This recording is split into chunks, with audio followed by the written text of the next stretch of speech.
টেঙাখাটৰ বিভিন্ন স্থানত কৃত্ৰিম বানপানী। বুঢ়ীদিহিং নদীৰ বাঢ়নী পানীয়ে বুৰালে ভেৰেকিবাম আৰু দিহিং কিনাৰ নেপালী গাঁও। বিগত কেইবাদিন ধৰি নেৰানেপেৰা বৰষুণৰ ফলত ডিব্ৰুগড় জিলাৰ ভিন্ন স্থানৰ লগতে টেঙাখাট ৰাজচক্ৰৰ অধীনৰ কেইবাখনো গাঁও কৃত্ৰিম বানৰ কবলত পৰা পৰিলক্ষিত হৈছে। বিশেষকৈ যোৱা নিশাৰে পৰা বুঢ়ীদিহিং নদীৰ বাঢ়নী পানীয়ে টেঙাখাট আৰক্ষী থানাৰ অন্তৰ্গত ভেৰেকিবাম গাঁওখন লাহে লাহে বুৰাই পেলোৱাৰ ফলত ক্ষতিগ্ৰস্তসকল ইতিমধ্যে ৰাইজৰ সহযোগত কাষৰ মথাউৰি অথবা দূৰৈৰ আত্মীয়ৰ ঘৰত আশ্ৰয় লোৱা পৰিলক্ষিত হৈছে। এই সন্দৰ্ভত স্থানীয় গাঁও প্ৰধানগৰাকীয়ে জানিবলৈ দিয়া অনুসৰি ৰাজচক্ৰৰ তৰফৰ পৰা ইতিমধ্যে 28খন টাৰ্পলিন যোগান ধৰাৰ লগতে মথাউৰিৰ ওপৰত শিবিৰ পতাৰ ব্যৱস্থা গ্ৰহণ কৰা হৈছে। অৱশ্যে এই বাতৰি যুগুত কৰা পৰ্যন্ত ৰিলিফ দিয়া হোৱা নাই যদিও নিশালৈ দিয়াৰ ব্যৱস্থা গ্ৰহণ কৰা হ'ব বুলি জানিবলৈ দিয়ে। উল্লেখযোগ্য যে এই গাঁৱৰ সিপাৰে প্ৰায় 1.5 শতাধিক পৰিয়াল বসবাস কৰা দিহিং কিনাৰ নেপালী গাঁওখনো অনুৰূপ ধৰণে বুঢ়ীদিহিং নদীৰ বাঢ়নী পানীৰ কবলত পৰিছে যদিও বাতৰি যুগুত কৰা পৰ্যন্ত প্ৰশাসনৰ তৰফৰ পৰা ক্ষতিগ্ৰস্তসকলক উদ্ধাৰৰ ব্যৱস্থা গ্ৰহণ কৰা নাই।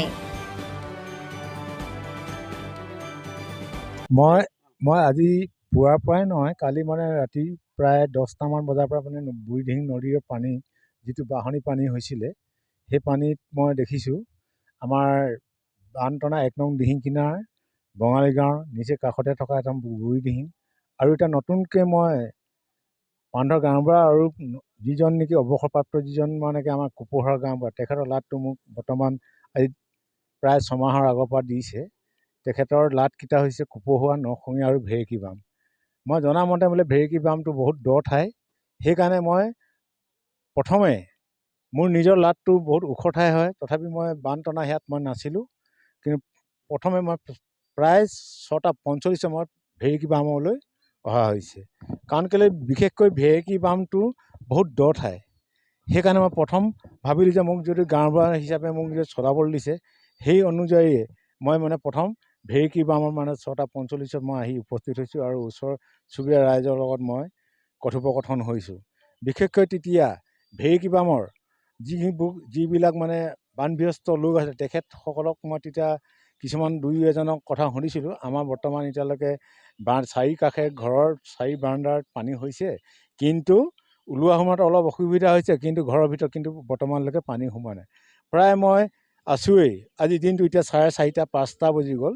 দেখিছোঁ দিনত ঘণ্টাই ঘণ্টাই মানে বাঢ়নী পানীয়ে মানে বেছি ঘৰৰ ভিতৰলৈকে গৈছে আৰু তেতিয়া দেখিছোঁ যে প্ৰায় মানে ভিতৰত মানুহ থাকিব পৰা অৱস্থা হোৱা নাই। সেইকাৰণে মই ওচৰ চুবুৰীয়া 2জনমান ল'ৰাক ক'লোঁ যে আপোনালোকৰ নাও চাও কিবা কিবি আছে নেকি, মোৰ হাততো কোনো নাও নাই। তেতিয়া তেখেতলোকে ক'লে যে বহুত সহায় কৰিছে ওচৰ চুবুৰীয়া এই পাৰৰ যিকেইজন ল'ৰা আছে 3খন নাও লৈ, কিছুমান সৰুৰ পৰা ডাঙৰলৈকে আৰু বয়সস্থ মানুহ পৰা আদি কৰি গৰু ছাগলীৰ পৰা আদি কৰি চব মানে এই পাৰত আনি দিছে ওখ ঠাইত। আৰু তাৰ বিনিময়ত মই দেখিলোঁ যে লগে লগে মই চাৰ্কুল অফিচাৰ বাইদেউক ক'লোঁ, মণ্ডলক ক'লোঁ, লাট মণ্ডলক ক'লোঁ, কৈ পিনে তেখেতসকলক ক'লোঁ যে ওখ ঠাইলৈ আনিব ক'লে। মোক বাইদেউৰ সৈতে পৰামৰ্শ দি পিনে মই সেই তেনেকৈ আনিলোঁ। আৰু তাৰ লগে লগে মই বাইদেউক এটাই কথা অনুৰোধ কৰিলোঁ যে ইমানখিনি মানুহ আছে, 28 ঘৰ মানুহ আছে, তাৰ লিষ্ট এখন বনাওঁ বুলি ক'লে। লিষ্টখন মই ধুনীয়াকৈ বনালোঁ। তাত ডাঙৰ আছে 99জন আৰু সৰু আছে 22জন। সেই ৰিলিফৰ ক্ষেত্ৰত মই সেই প্ৰতিজন ব্যক্তিক কেইটকাকৈ দিয়ে, কিমান পৰিমাণৰ কি দিয়ে মই সেইটো নাজানো অৱশ্যে, কিন্তু তেখেতসকলৰ লিষ্টখন মই সম্পূৰ্ণকৈ পঠিয়াই দিলোঁ। আমাৰ লাট মণ্ডল বাইদেউ জুৰি গগৈ তেখেতে ক'লে বোলে মই বোলে ডিজি অফিচত আছোঁ, ইয়াৰ পৰাই বস্তু ৰিলিজৰ বস্তু চব লৈ যাম। ঠিক তেনেমতে বাইদেৱে সেই ৰিলিজৰ বস্তু এতিয়া বৰ্তমান আনি আছোঁ বুলি কৈছে। জগন্নাথ মন্দিৰ পাইছেহি। আৰু তাৰ বিনিময়ত মই আৰু ক'লোঁ যে মানুহখিনি যদি ওখ ঠাইলৈ অনাই হয়, থাকিব ক'ত, সেই বিষয়ে মই আকৌ SDC বাইদেউলৈ ফোন মাৰিলোঁ যে ত্ৰিপালৰ ব্যৱস্থাটো কৰিম। ত্ৰিপালৰ মানে 28 ঘৰ মানুহত 17খন ত্ৰিপাল দিয়া হৈছে। সেই 17খন ত্ৰিপাল সিহঁতক মানে এটা তম্বু বনাব দিছোঁ।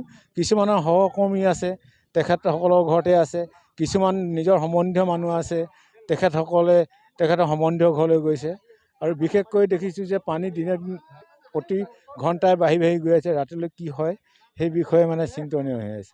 বিশেষকৈ মই উদ্ধপক্ষ কৃতপক্ষ আমাৰ SDC বাইদেউকো কৈছোঁ মই যে আমাৰ ৰিলিফৰ যিখিনি বস্তু, সেই ৰিলিফৰ বস্তুখিনি যাতে আজিয়ে যদি দি পিনে সমাধা কৰিব পাৰে, সেইকাৰণে মোৰ মানে আমাৰ চাৰ্কুল অফিচাৰ বা লাট মণ্ডলৰ আপোনালোকৰ যোগেদিয়ে এইটো মই অনুৰোধ জনাইছোঁ। অন্যহাতে ভেৰেকিবাম গাঁৱৰ সমীপত মথাউৰিৰ ওপৰত থকা শ্লুইচ গেটখন নদীৰ বাঢ়নী পানীৰ প্ৰচণ্ড হেঁচাৰ ফলত গেটৰ কাষৰ অংশ ক্ষতিগ্ৰস্ত হোৱাৰ ফলত কাষৰীয়া গাঁওসমূহলৈ ভাবুকি আহি পৰিছে।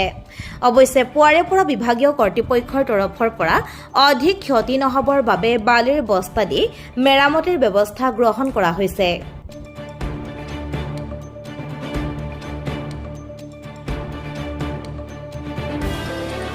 আজি হলকনি চুইচ গেটৰ সন্মুখত আমি উপস্থিত আছোঁ। আপোনালোকে দেখিছে ইয়াৰ হলকনি মাজুলী যি বান পৰিস্থিতিৰ সৃষ্টি হৈছে, সৃষ্টি হোৱাত এই যিখন কেৰেকনি চুইচ গেট, এই চুইচ গেটৰ অতিপাত আৰু ভয়ানক পৰিস্থিতিৰ সন্মুখীন হ'বলৈ গৈ আছে। দেখিছে আপোনালোকে প্ৰায় 2 বছৰ আগত ইয়াৰ যিটো অৱস্থা আছিল, END বিভাগৰ কৰ্তৃপক্ষক আমি মাতি আনি ইয়াত সম্পূৰ্ণভাৱে আমি ইয়াত তেখেতলোকক দেখুৱালোঁ আৰু তেখেতলোকে ইয়াত প্ৰতিশ্ৰুতি দিলে যে কামটো আমি ক্লিয়াৰ কৰি দিম। কিন্তু আজিলৈকে এই কামটো সম্পূৰ্ণ হৈ নুঠিলে। আৰু এতিয়া দেখিছে আপোনালোকে এই চুইচ গেটৰ প্ৰায় আধা অংশ মাটি আমাৰ তললৈ সোমাই গ'ল, বহি গ'ল। আৰু এতিয়া অলপ বালি চিমেণ্টৰ বেগত ভৰাই তেখেতলোকে এই কামটো ইমানতে সামৰণি মাৰিছে। গতিকে এইটোৰ END বিভাগৰ কৰ্তৃপক্ষই আমাক অতি সোনকালে এটা বিহিত ব্যৱস্থা লৈ দিব লাগে, নহ'লে কিন্তু আমাৰ নসুঙীয়া গাঁও ইতিমধ্যে মানে বানত হয়তো বুৰ যোৱা মানে এটা সম্ভাৱনা আছে।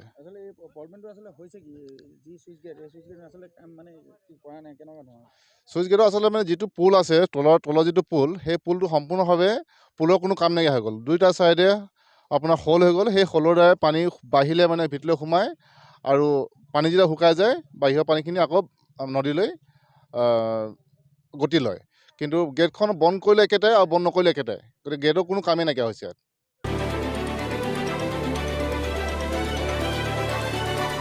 News desk report, Tengakhat live.